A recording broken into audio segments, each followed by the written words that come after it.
Hi all. I haven't recorded in a bit. I've been dealing with um I had a lot of backlog of medical stuff that I was dealing with. I'm going to try to be quick about this. Okay, so there is a YouTube thing going around in the tarot community right now about show me how you practice. And I am going to be really starting from like if you are a beginner, because the way that I had to learn to practice was to make everything physically accessible to me as a disabled and neurodivergent person. So I'm going to show you, I really felt that tarot was inaccessible to me. I was always a tarot nerd. Like I would collect decks. And I was like, oh, I'm not really that into it though. But then I realized like I was even in a Kickstarter where we all sent in our photos and like everyone in the Kickstarter got a card. And so like I am in a tarot deck. So yes, I am a tarot nerd. And it was like, at first it was like, well, is this like, egotistical or something? But it was literally like, send in $15 and you get a card. And I actually got my favorite color and everything. It was pretty cool. Anyway, so then I put away my tarot practice. I lost some of my decks in a move and it was like disheartening and everything. So I was like, oh, I'm not that into it, But I had to start from scratch to learn how to make everything accessible to me. Yeah, and excuse me, because in the morning I'm a little sniffly. I don't know, it's just a morning thing with me. I will try to make this on the shorter side because one reason I wasn't recording as much is that I don't have a lot of space in my, like digital drives, like Google Drive and stuff like that. Working on it. So I wanted to show you like things that I've learned that I've had to do. So a lot of tarot decks come in pretty nice boxes, and but I'm going to show a couple of things and this is specifically because I had to learn this so I would know like what decks to get myself.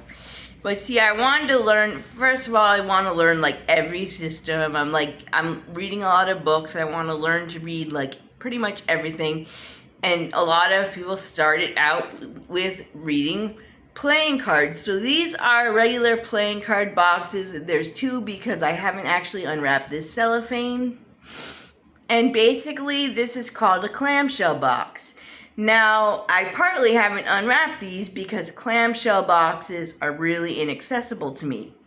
So, if it is, not as many tarot decks come in a clamshell box. If they do though, I replace them with this kind of tarot bag. For me, it's easier if it has a zipper. So this one has a zipper. I'm just showing like ways I've adapted things. But the majority of decks that I would get, they either come in a box like this, which is 2 pieces.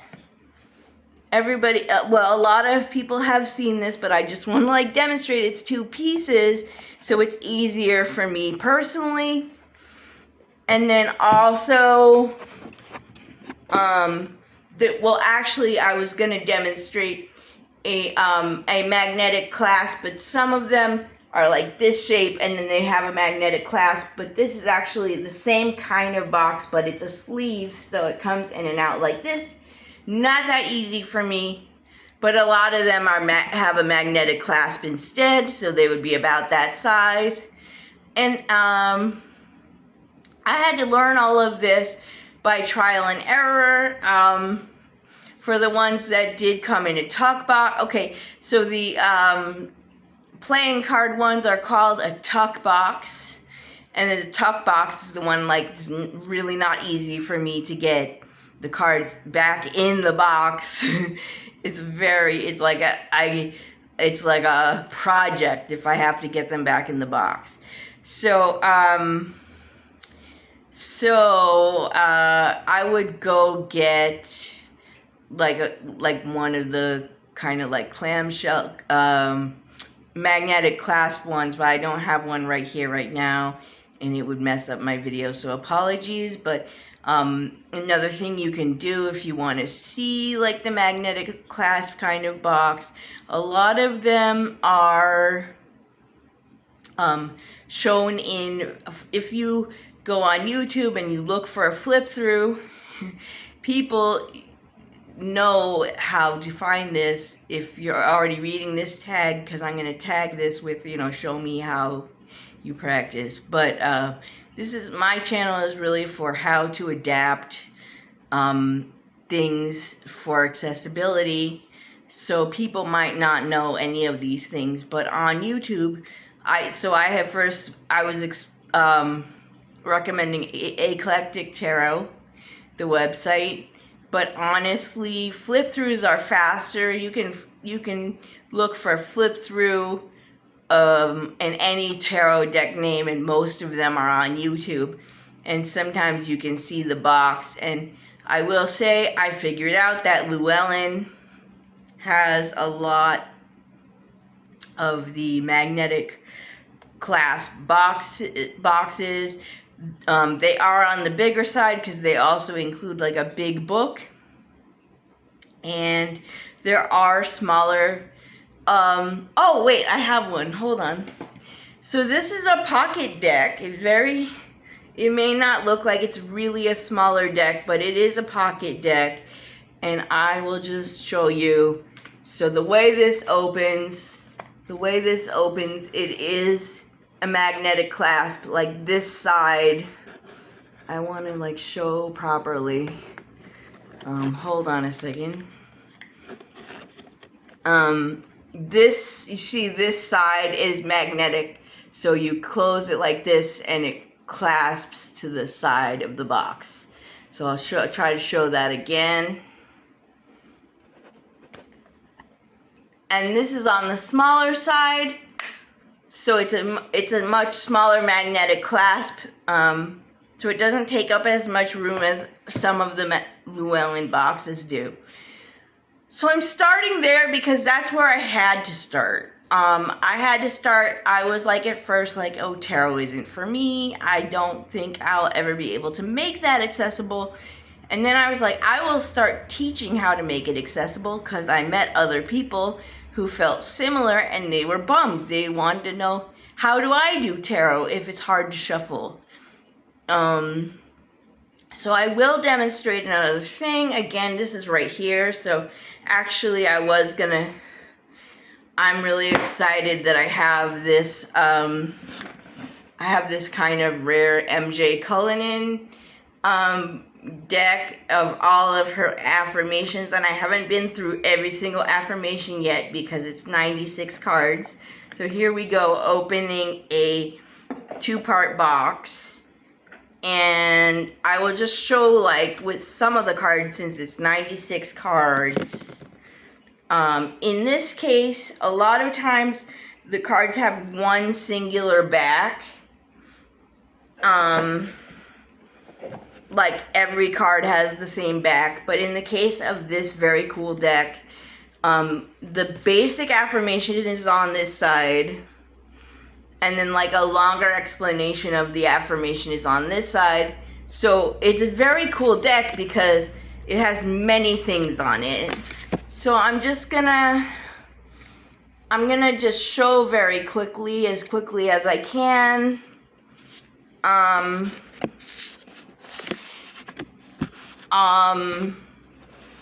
Like when I shuffle something that is this big, because it's like 96 cards, I would like, this is not all of the cards, but I would like, let me see if I can show this properly.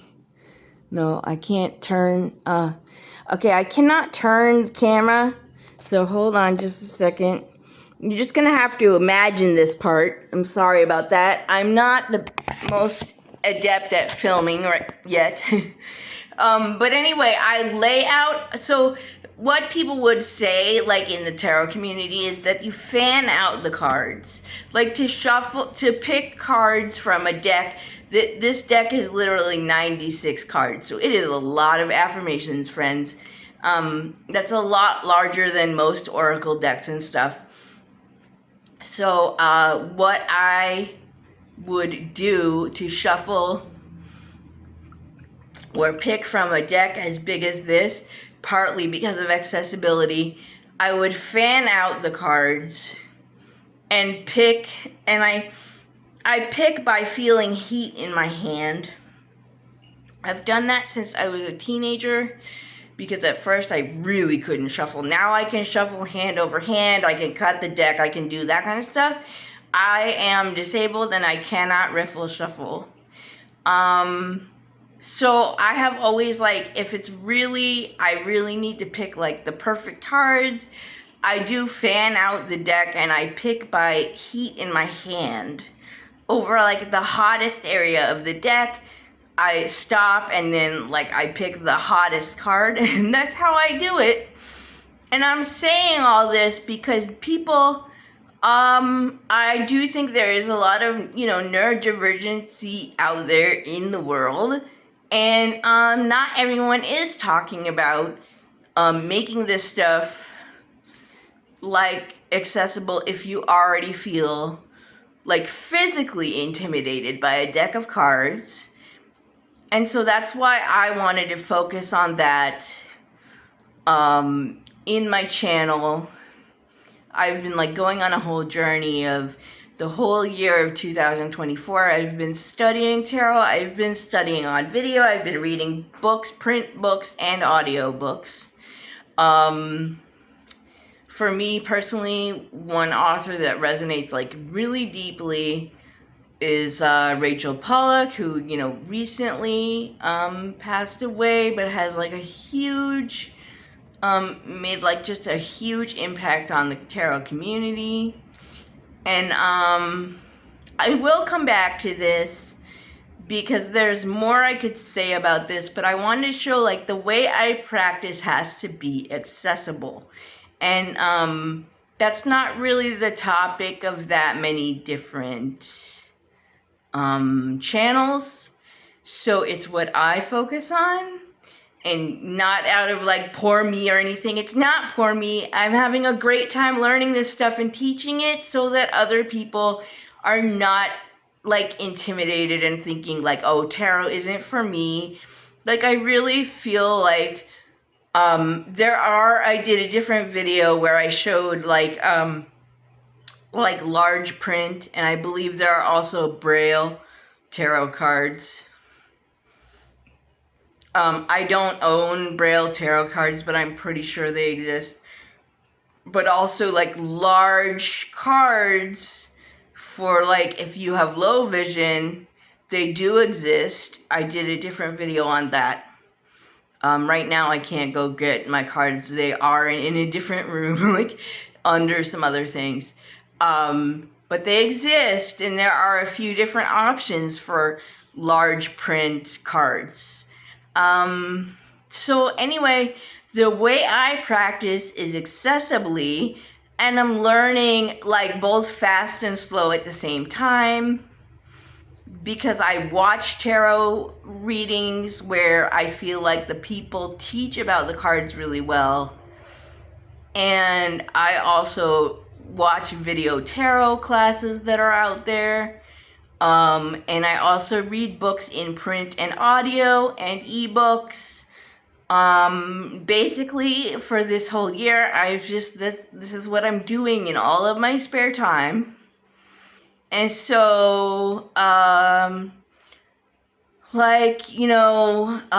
then like I am reading for friends, and I'm slowly branching out from that. And it's taught me the ways that tarot really is for me. I will be continuing to talk about tarot and making it accessible on this channel. And also, the other topics that I cover spirit guides, because I have like 30 years experience talking to my spirit guide team, and that was originally what I came to YouTube to talk about. I still have lessons about that I'm putting out there. I have like a more hectic schedule now with some additional commitments. So, but I will be back. Normally I record on Mondays. This is a Friday right now. I'm probably gonna just release this video today. So it's gonna be a Friday the 13th video. It is Friday the 13th. And I was feeling inspired and I wanted to join in the show me how you practice trend of videos right now. So that's what this video is about. And I hope that helps you. And I hope it makes, like, if you are on the fence, don't be intimidated. Try not to be intimidated by the physical aspect of the cards. Okay, I hope that helps. And my name is Emmett. If you like this kind of content, you know, these are the kind of things I talk about here. And feel free to like, comment, or subscribe. Okay, bye.